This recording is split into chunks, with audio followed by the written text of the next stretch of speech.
եկեղեցին ուզարկության է ենթարկվում։ Ոստեղ ակնհայտ ուղերձ ենք ստանում, որ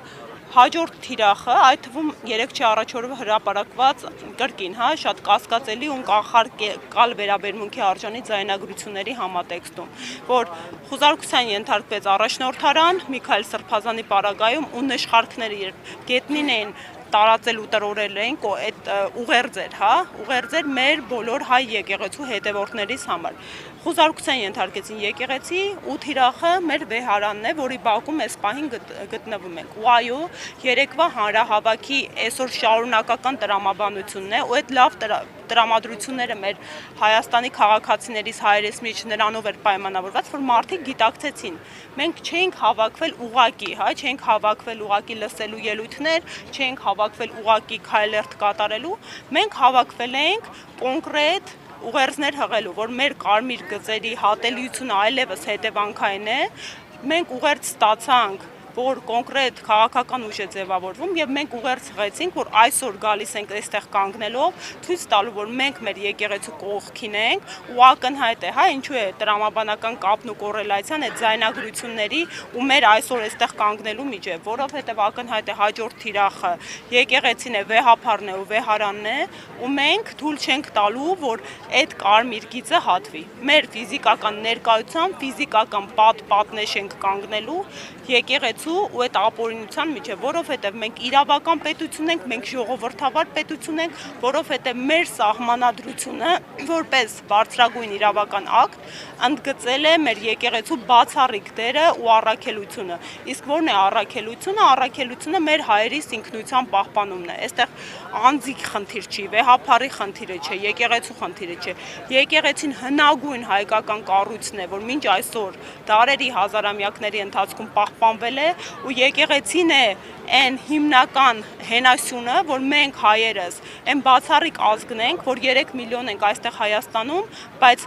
կրկնապատիկ, եռապատիկ շատ ենք աշխարհում, որովհետև եկեղեցիներն են աշխարհում հայապահպանության առանցքային դերը կատարել։ Ու այո, այսօր թիրախում կրկին ընդգծում եմ, մեր հայերիս ինքնությունն է, ուստի պատահական նաև չէ, որ շատ հայեր, ովքեր ունեն իրանց ինքնության հետ կապված որոշում, բայց չունեն որոշում իրենց կրոնական դավանանքի, կողմնորոշման ու դավանանքի հետ, օրինակ աթեիստ են, այսօր ավելի առաջնային գծում են կանգնած եկեղեցու պաշտպանության հարցում, քան շատ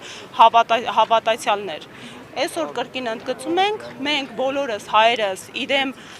մեր շարժման, մեր ձևով շարժման փորձեցինք նախաձեռնողականությունը վերցնել, կանգնել այստեղ ու ուղերձել, որ եկեղեցուն թույլ չենք տալու թերախավորել, մենք կրկին ասում եմ, այն մարդկային կենդանի պատնեշն ենք հանդիսանալու, որը թույլ չի տալու այս հերթական կարմիր գիծը հատել, ու դա մի կարմիր գիծ չի։ Ի վերջո մեր վերջնական ուղերձն է, որ մեր երկրում պետք է իրավունքի գերակայությունը գործի ու վերականգնվի, չեն կարող թույլ տալու, որ օրը ցերեկով իրավապաշտպանների, այտենց գետնին ասֆալտին փռելով ճակերտավոր բերման ենթարկել ու հետագայում էլ մուտք գործել մեր վեհարան։ Մեր հասարակության արձագանքը համարժեք համարում եք որպես քրիստոնյա ազգ իշխանության գործընկերություն։ Տեսեք, մենք առաքելություն ունենք, ինչու, յուրաքանչյուր այդ նորմալ է, պետք չի ժողովրդին հասարակությանը այդքան էլ թիրախավորել, որովհետև շատ մարդիկ իրազեկ չեն։ Մեր հասարակությունը արդեն այնքան է ճկված սոցիալ-տնտեսական բեռից, մարդիկ բոլոր հարկատեսակները բարձրացվել են, նվազագույն զամբյուղի արժեքը բարձրացվել է, մարդիկ այնքան սոցիալական առօրեական հոգսեր ունեն, կրկին այս իշխանության շնորհիվ, որ չեն հասցնում արժեքահեն հարցերով զբաղվել, ու մենք որպես առավել ակտիվ քաղաքասարակության ներկայացուցիչներ ունենք առաքելություն, այո, հանրահավաքով, այսպիսի ուխտագնացություններով հասարակության այդ կոչը հղել, բացել մարդկանց աչքերն ու միտքը, թե ինչ են կատարում, ինչ նպատակով են կատարում, ու իրականում նպատակը թիրախային է, դուք կհիշեք, երբ 18 թվականին եղավ հեղափոխությունը, առաջին հեղափոխության ծրագրերից մեկը նոր Հայաստան, նոր հայրապետ հարձակումն էր եկեղեցու վրա, ու կրկին բարեբախտաբար դա հաջողության չհասավ, որովհետև հասարակության անգամ այդ բարձր տրամադրությունների, անգամ այդ նոր իշխանության վստահության, հանրության կողմից պայմաններում շատ սուր արձագանքի ենթարկվեց, որ մեզ համար եկեղեցին կարմիր գիծ է, ու հիմա 6 տարի անցել են, կրկին այդ նույն վերքը բացում են ու կրկին մենք այստեղ կանգնած ենք նույն ուղերձով, որ այո, դա մեր համար վերք է, մենք չենք թող տալու, որ այդ վերքը սպիանա ու կրկին էլի գալու ենք անընդմեջ, ինչքան պետք է կանգնելու ենք այստեղ։ Դեք հիմա ձայնագրություններ են տարածում համացանցում եւ դրանց հիման վրա նաեւ գործեր են գործում, որտեղից երևում է, թե իբր եկեղեցին մարդկանց հոգեվորականներին մոտենում գնալ մասնակցել ձեր գնահատմամբ, սա ինչ է, սա։ Հա, այդ ձայնագրություն, ահա, ավարտել։ Դրան էլ նաեւ օրինական հիմք է տրվում, օրինական տեսք, որ փաստորեն հանցագործություն է տրվում։ Բարի, տեսեք, այս ձայնագրությունը ուղիղ այս ողջ գործընթացի հետ կոռելացիայի մեջ համադրելի է ու տրամաբանական է անդրադարձը, որովհետև տեսեք ինչ են անում։ Նախ պետք է ցանկացած ձայնագրության հետ այսուհ անխալկալ մոտենան, որովհետև մենք արդեն ունենք Բագրատ Սրբազանի գործով ձայնագրության դեպքը, ինչ տեղի ունեցավ, հա, մի հատ իր հենց քննչական մարմինը տարածից շատ ահասարսուր տրամադրություններ ստեղծող ձայնագրություն, հետո ինչ պարզվեց դա մի քանի ձայնագրություններից կտրված հատվածներ էին ու իրավապահ մարմինը կեղծել էր փաստը ու մենք կարողացանք ուղղակի դա իմանալ միայն այն պահից հետո, երբ արդեն նախաքննության գաղտնիքով փաստաբանները կաշկանդված չէին ու կարողացան հանրությանը այդ տեղեկատվությունը մատուցել։ Բայց եթե անգամ այդ կանխակալությունը վերացնենք, հա, մտածենք, որ սա իրական ձայնագրություն էր։ Այստեղ տեսեք ինչքան խնդիր կա։ Նախ էստա ինչ մեղադրանք է առաջադրվել, հա,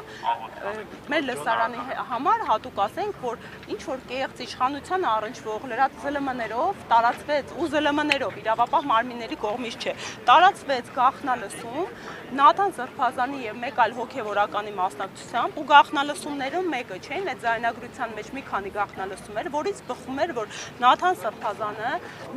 հենց գաղտնալսվել է Նաթան Սրբազանը ու երկար ժամանակ է գաղտնալսվել մեկ, դրանցից բխում էր, որ այդ գաղտնալսումները արվել են Սրբազան շարժումից առաջ, այսինքն այն հիմնավորումները եւ մանիպուլյացիաները իշխանության ներկայացուցիչների կողմից իբրև թե եկեղեցու նկատմամբ կանխակալ վերաբերմունքը սկսել է Սրբազան շարժման ակտիվացումից հետո դրանք էլ են սին ու եկեղեցին թիրախավորված է եղել շատ ավելի շուտ կոնկրետ ծրագրի շրջանակներում եւ ի վերջո քրեական գործ հարուցվեց միայն հավաքներին մասնակցելու նյութական շահագրգռելու հոդվածով, դրա 3-րդ դրվագով պաշտոնական լիազորություններ կամ ծառայողական դիրքը չարաշահելու դրվագով, բայց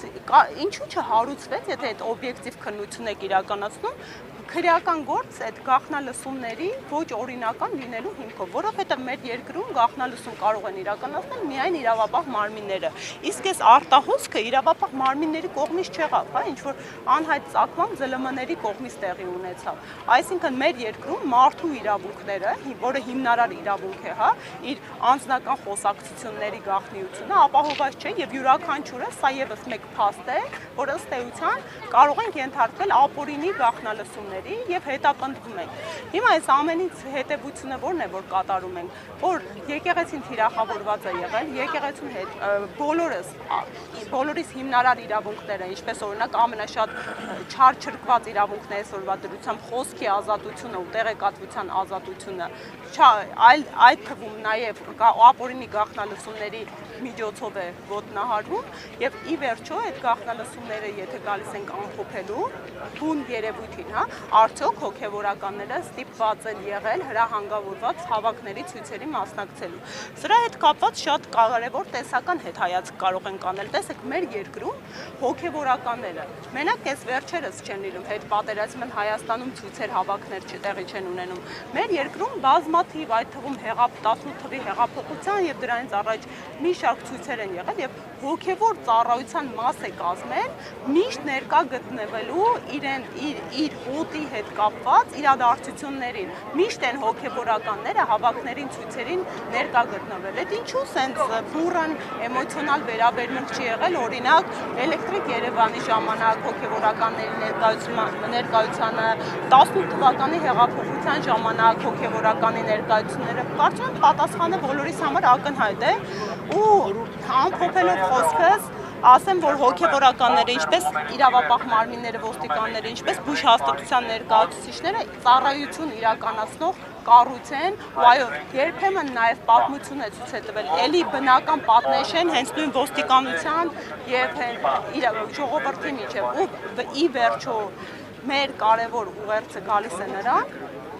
որ չի կարելի թույլ տալ, որպեսզի մարդկանց իրավունքները, այդ թվում հոգևոր ծառայության իրականացնող մարդկանց այսքան չարչարվի։ Ու պատկերացրեք, մի պնդում էլ անեմ, պատկերացրեք մեր երկրում ինչ որ այլ հավատամքի, դավանանքի, աղանդավոր ուժի